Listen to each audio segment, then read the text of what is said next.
Reverse Exchanges, Buy Now, Sell Later, by Christine Latula.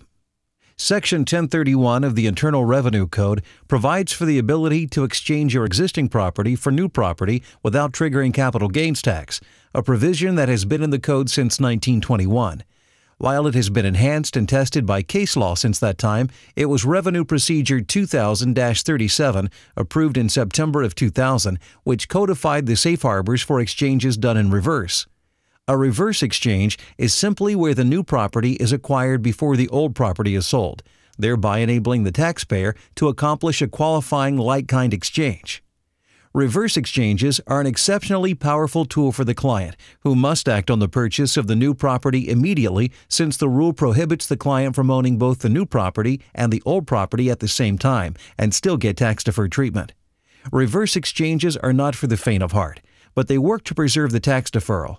This is good news for prospective clients that have identified the property that they want to acquire, replacement property, before they have found a buyer for their existing property, relinquished property. With the current real estate market, it may take longer to sell your current property, yet you don't want to miss the opportunity to acquire the new property while the price is right. A Qualified Exchange Accommodation Arrangement, or QEAA, is created by a qualified intermediary who acts as the Exchange Accommodation Title Holder, or EAT. The following example will assist in understanding the principles at work. Our client, Blue Moon LLC, herein Blue Moon, identified a target property that was only available if Blue Moon could acquire it before the end of the month. Blue Moon wanted to sell 3 of its existing properties to fund the transaction. We described the mechanism that could accomplish the transaction, noting that the code requires that the ownership cannot be by the taxpayer or a disqualified person, and that the taxpayer must have a bona fide intent to treat the transaction as an exchange.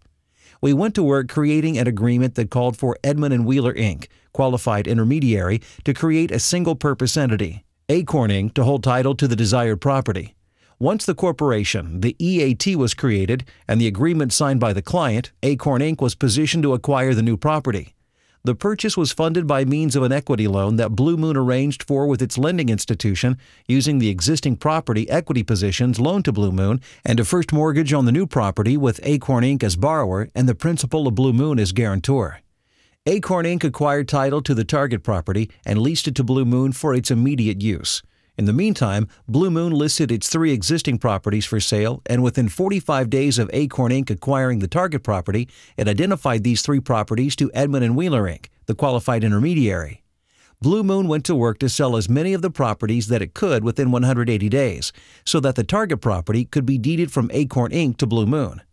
Blue Moon was diligent in its sale of the existing properties, but was only able to sell 2 of the 3 it identified for sale.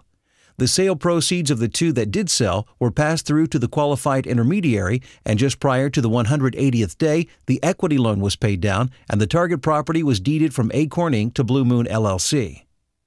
Reverse exchanges are described and diagrammed on our website with case studies.